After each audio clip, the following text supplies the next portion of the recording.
We got some center vent problems with this particular 300 CD.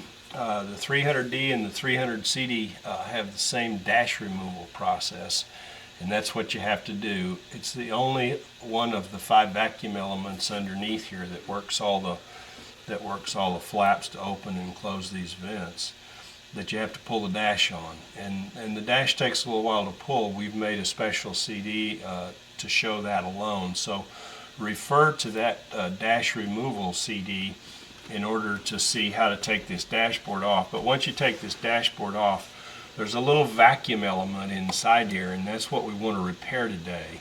We've got a little thing we call a PodPopper, and we can actually, instead of spending $35 or $40 for one of those vacuum elements new, all you need to do is replace the little diaphragm. The little rubber diaphragm goes bad.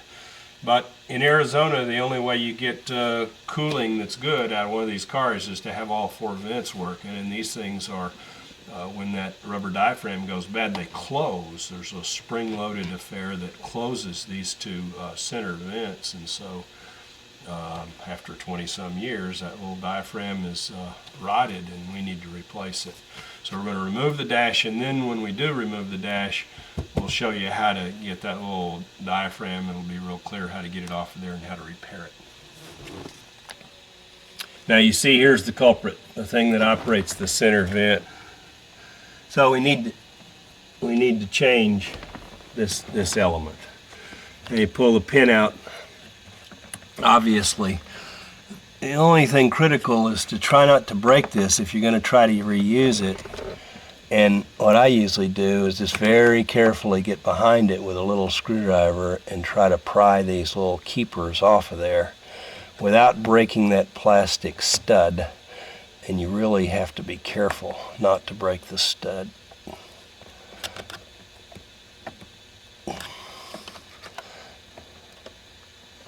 Now you see I got the top one off. The others can be a little more difficult. So this is the vacuum element that's bad, and we need to replace the rubber diaphragm. Now, of course, you can buy a new vacuum element. I think it's just a Mercedes dealer item. I've never found it anywhere else. It cost about $40, this particular one. But a cheaper alternative, and it'll accomplish the same thing because the only thing that goes bad is the diaphragm, is this little thing that we found called a PodPopper, and now we're a dealer for it. And just a little tool that's used to press these tangs down, and once we get the tangs down, we're going to replace this rubber element there. Now the rubber elements, you can see there are several variations of rubber elements for various diaphragms under the dash. There are about 5 of them. The only one we can't do is the one that's the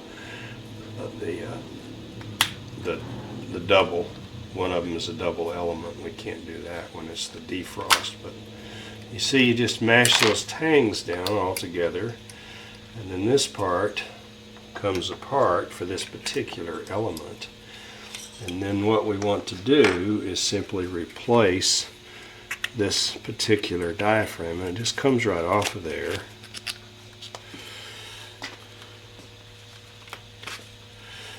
Like that. And we've got another one. We can just put it right back there. Nice new rubber diaphragm.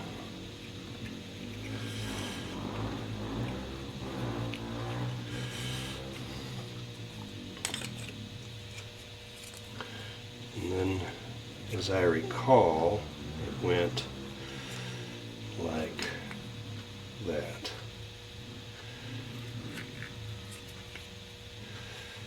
And then the spring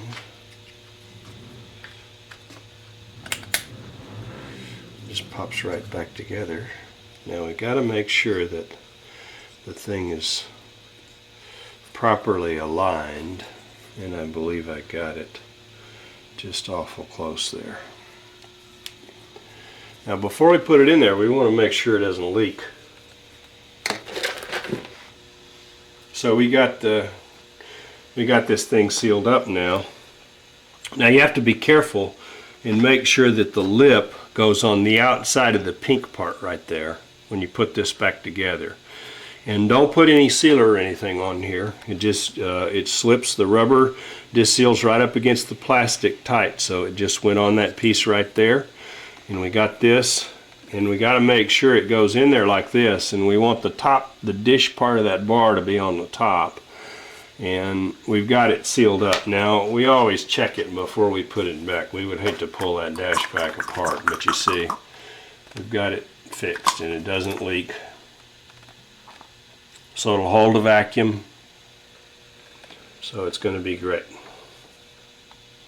And we can do that for just a few dollars, less than $10. You can buy this and several of these for several rubber things. So you see the variations on there. We've even got one that's got a little screw connector on it. So there are several different rubber diaphragms that are necessary to repair the various ones under the dash. So that one is all repaired and we're ready to go back with it. And it turned out that our little pin right there, a little plastic pin, was broken, so we're just going to stick a little, bolt on there. Okay, now when I put these back, of course, there's some little rubber washers that go on there that assist with the vibration. Put those on, and then the little keepers, and I was careful to take them off so that I didn't bend them in such a way that they won't go back on there.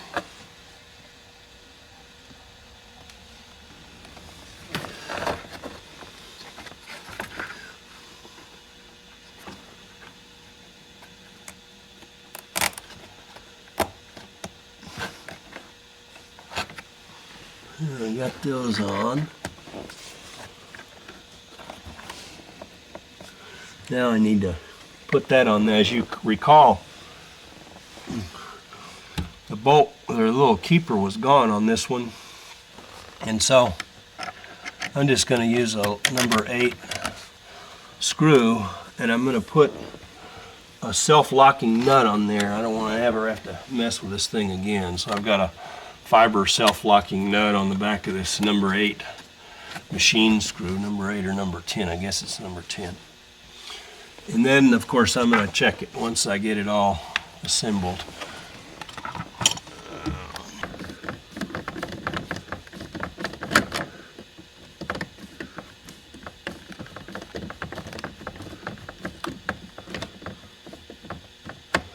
I want to leave it loose because I want it to have a little play in it so it doesn't ever put that thing in a bind.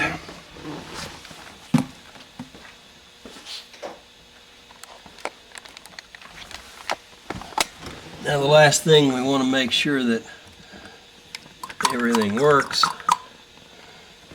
and it does.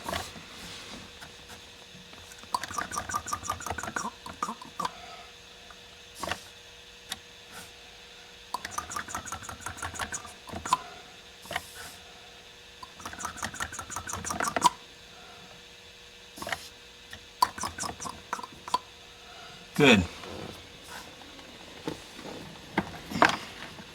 Ready? Good. Disconnect the vacuum back, and now we're ready to put the dash back on.